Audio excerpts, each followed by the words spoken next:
আমি এমন একজন মানুষ যার ওয়েদারের সাথে সাথে মুডও চেঞ্জ হতে থাকে। বলতে পারেন যে আমার খুব দ্রুত মুড সুইং হয়। এই মন ভালো আবার এই মন খারাপ, এরকম একটা অবস্থা। আর এরকম ভিন্ন ভিন্ন মুডে আমার ভিন্ন ভিন্ন জায়গায় যেতে ইচ্ছা করে। যেমন বৃষ্টির সময় একটা জায়গা, আবার স্নোফলের সময় আরেকটা জায়গা। তো কোরিয়াতে এমন একটা জায়গা আছে যে জায়গাটা আমি শুধুমাত্র স্নোফলের সময়ই যাই। আসসালামু আলাইকুম, হ্যালো এভরিওয়ান, সবাই কেমন আছেন? তো যে জায়গাটার কথা বলছিলাম এটা একটা ক্যাফে বলতে পারেন। এই জায়গাটা প্রথম আমি যাই একটা অফিসিয়াল ট্যুরে। তো ট্যুর শেষ করে আসার সময় আমরা এই ক্যাফেতে নামি। ক্যাফের নাম সেচা। এই ক্যাফেটার সন্ধান দিয়েছিল আমাদেরই আরেক ফ্রেন্ড। ওর আরেকটা ফ্রেন্ড হচ্ছে ইউটিউবার, ওর ইউটিউব চ্যানেলেই এই ক্যাফেটা দেখা। তখন হচ্ছে সবাই মিলে ডিসাইড করে যে ওকে তাহলে আমরা এখানেই যাব।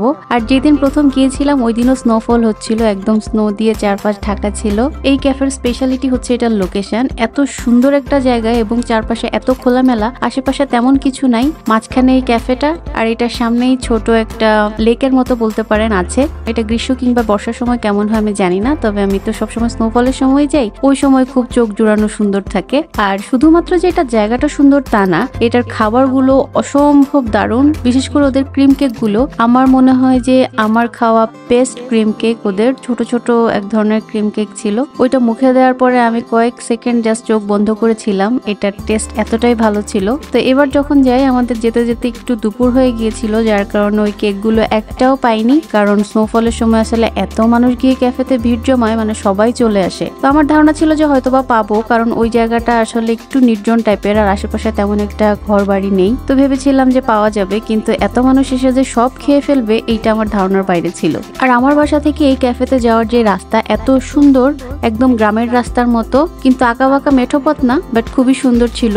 আর যেতে যেতে সম্পূর্ণ রাস্তাটা একটু নির্জন টাইপের ছিল, খুব একটা লোকালয়ের দেখা পাওয়া যায়নি, যার কারণে আরো বেশি ভালো লাগছিল। দেখে মনে হচ্ছিল যেন সাদা কাগজের উপরে পেন্সিল দিয়ে স্কেচ করে রেখেছে, একদম চারপাশ সাদা কালো। আর তখনও স্নোফল হচ্ছিল, আর গাড়ি চালাতেও ভীষণ কষ্ট হচ্ছিল, কারণ এত পরিমাণে স্নো পড়ছিল, সামনে সবকিছুই একদম ব্লার হয়ে যাচ্ছিল। আমার ভোরবেলা ঘুম থেকে উঠতে যতই কষ্ট হোক না কেন, স্নোফল হলে আমার কোনো কষ্ট নাই, এক লাফে উঠে যাই, সেটা ভোর রাত হোক আর অনেক ভোর হোক, যাই হোক। আর রাতে যদি স্নোফল হয় আমার ইচ্ছা করে যে সারা রাত রাস্তায় বসে থাকি, বসে বসে স্নোফল দেখি। আমার মাঝে মাঝে এরকমও ইচ্ছা হয় যে আমার যদি একটা কাচের ঘর থাকতো, তাহলে ওই চারপাশে স্নো পড়ছে ওইরকম দেখা যেত, আর আমি বসে বসে কফি খেতাম। মানুষের কত বিচিত্র চাওয়া, তাই না?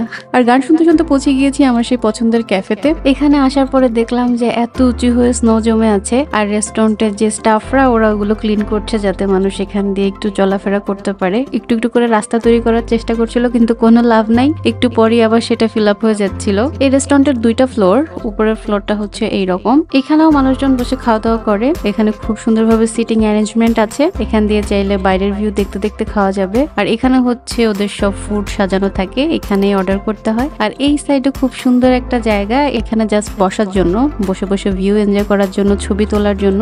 এখানে অনেক সুন্দর একটা দোলনা আছে, এখানে বসে আমি অনেকক্ষণ দোল খেয়েছি। আর এখানে খুব সুন্দরভাবে একটা স্নোম্যান থাকে, স্নোম্যানটা অনেক কিউট, কি সুন্দর করে হাসি হাসি মুখ করে আছে। আর এখানে এত সুন্দর লাইটস ছিল, এখানে ছবিও ভীষণ ভালো আসছিল। তো আমি বসে বসে অনেকক্ষণ ছবি তুললাম এখানে। এই যে ভিউটা দেখা যাচ্ছে, এই জায়গাটা যাওয়া যায় নিচের ফ্লোরে গেলে, ওইখান দিয়ে ডোর আছে, তো ওইখান দিয়ে এই জায়গাটা যাওয়া যায়। তারপরে গেলাম নিচের ফ্লোরে। ইউজুয়ালি মানুষজন নিচের ফ্লোরে গিয়েই খাওয়া দাওয়া করে। এখানে ছোট একটা লেকের মতো আছে আর সামনে একটা ব্রিজ। এই জায়গাটা দেখতে এত সুন্দর লাগছিল, মনে হচ্ছে যেন আমি সুইজারল্যান্ডে আছি এরকম। আর ছোট ছোট বাচ্চারা এখানে আবার স্নো দিয়ে হাঁস বানাচ্ছিল, স্নোম্যান বানাচ্ছিল। এই যে ছোট ছোট হাঁস বানিয়েছে, আর ওরা এত খুশি। তবে স্নো নিয়ে বেশিক্ষণ নাড়াচাড়া করা যায় না, এত ঠান্ডা, হাত পা একদম বরফ হয়ে যায় ঠান্ডা হয়ে। তবে একটা জিনিস যে আমি ভেবেছিলাম অনেক ঠান্ডা হবে, কিন্তু আসলে স্নোফল হলে খুব একটা বেশি ঠান্ডা লাগে না কেন যেন। আমি যখন এখানে গিয়ে ছবি তুলছিলাম তখন আমি জ্যাকেট খুলে রেখেছি, জ্যাকেট খোলার পরেও দেখলাম যে খুব বেশি একটা যে ঠান্ডায় কাঁপন ধরে গেছে ওইরকম একদমই না, ঠান্ডা লাগছিল, বাট ঠিক আছে,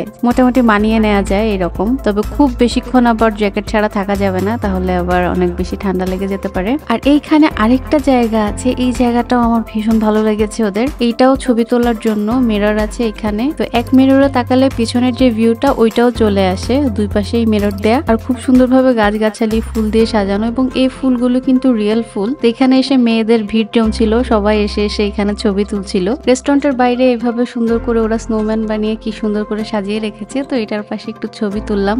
আর তারপরে এখন বাসা যাওয়ার সময় হলো, যার জন্য আজকে এখানেই শেষ করছি। তো কেমন লাগলো আজকের ব্লগ সবাই অবশ্যই কমেন্ট করে জানাবেন, আর যদি ভালো লাগে তাহলে অবশ্যই লাইক, শেয়ার এবং ফলো করে পেজের সাথেই থাকুন। সবাই অনেক অনেক ভালো থাকবেন, সুস্থ থাকবেন। থাকবেন আর আমাদের জন্য দোয়া করবেন। আল্লাহ হাফেজ।